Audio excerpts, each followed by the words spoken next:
question time. I'm on the hot seat. We're going to put the lights up a little bit. There's not. Oh yeah, I can see your lovely faces now. Alright.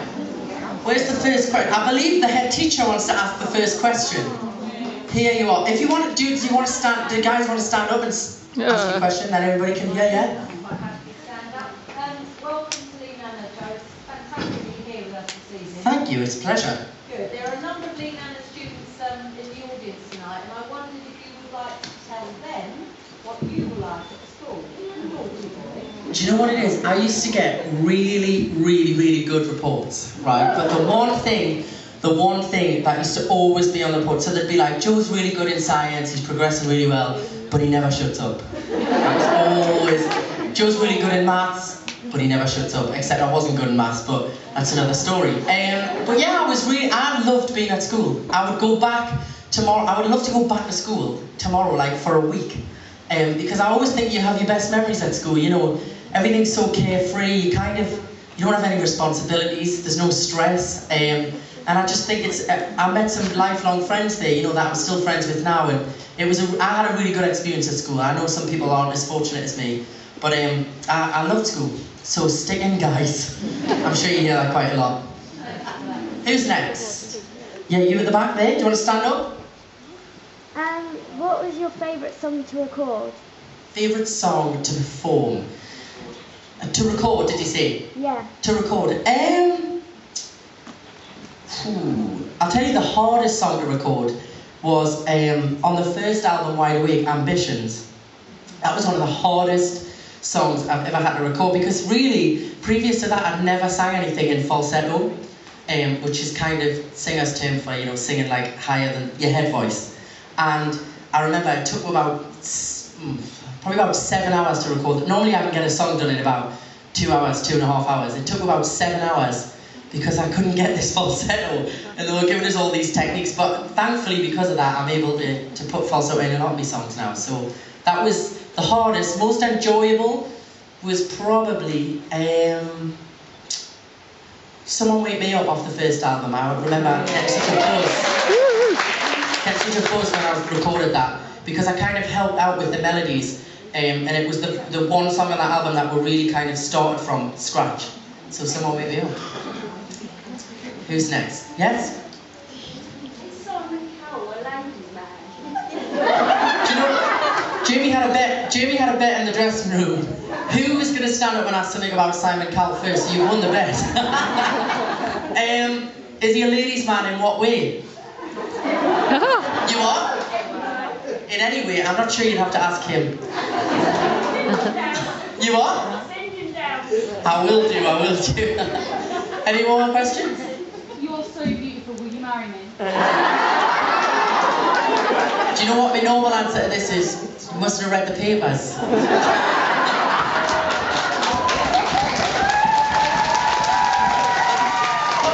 would, yes.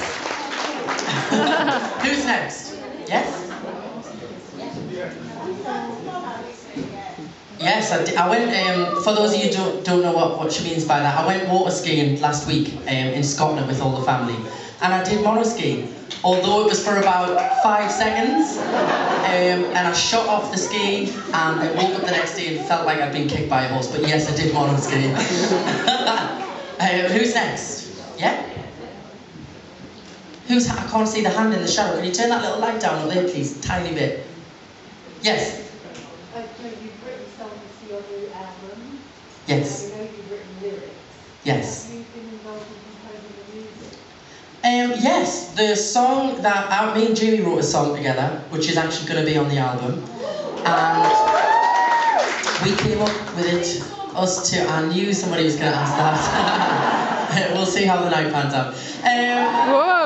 Me and Jamie wrote a song together, and yeah, we came up with the music and the lyrics together, so I was kind of involved in it. The other ones, I did a few at a writing camp in London with some like really big songwriters, and they some of them came in with melodies, some we kind of sat around together and did them. It was all kind of collaborations, but I really enjoyed writing, and kind of, you know, there's nothing better than finishing a song or starting a song from nothing And then today I've been at the record label today, and hearing them finished is just, there's no feeling like it. It's incredible.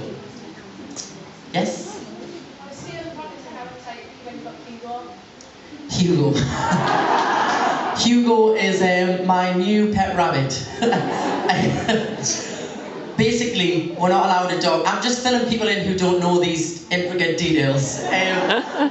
Hugo is a little baby rabbit. We're not allowed dogs in my family because everybody's allergic. So my mum walked in the house the other day with a bunny rabbit, tiny little baby rabbit, and she was like, there you go, there's a birthday present for your 21st. I know we can never have a dog, but I think she secretly likes it more than me. I've just been on the phone to her, she's not here tonight. I've been on the phone to her and she's been, oh, I've been holding it all day. And she claims she's allergic to animals, so you know. But yes, he's lovely. He's got Twitter as well. He's got Twitter. I don't know who's the Twitter side for it, but he has Twitter. Yes, Stripey Top. Yeah. Obviously we know that you won X Factor. How did you make your transition from X Factor to opera star, from the pop star to opera star? Because we followed you all the time and voted for you all the time. Basically what happened is, I've just finished the kind of promo trail of the first album, and it was just after Christmas. I'd been on a really, really long holiday. I'd been skiing in America, and my manager at the time, who I'm not with now, phoned us up and she said, oh, there's this offer coming to take part in this opera show. And she caught us at a really good time. It was so relaxed, didn't think anything. I was like, yeah, okay, when is it? June time, she said, or something. And I thought, oh, well, I've got ages away. So I was doing small gigs around the country and things.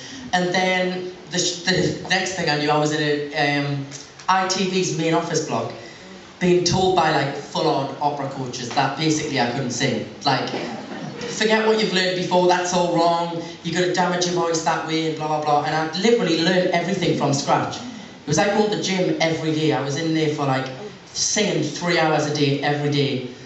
But without that show, you know, I did a tour at the end of last year, and the stamina I got from the vocal training was just like incredible. You know, I'll never ever be able to, I suppose, I don't know how to say it, like, I can sing for a long, long time now without it affecting my voice, whereas before, you know, if I sang 3 gigs in a row, it would really affect my voice. So it was incredible, and it was nice to be able to record some of the opera tracks as well, and include them on the album, because everybody seemed to really enjoy them on the show.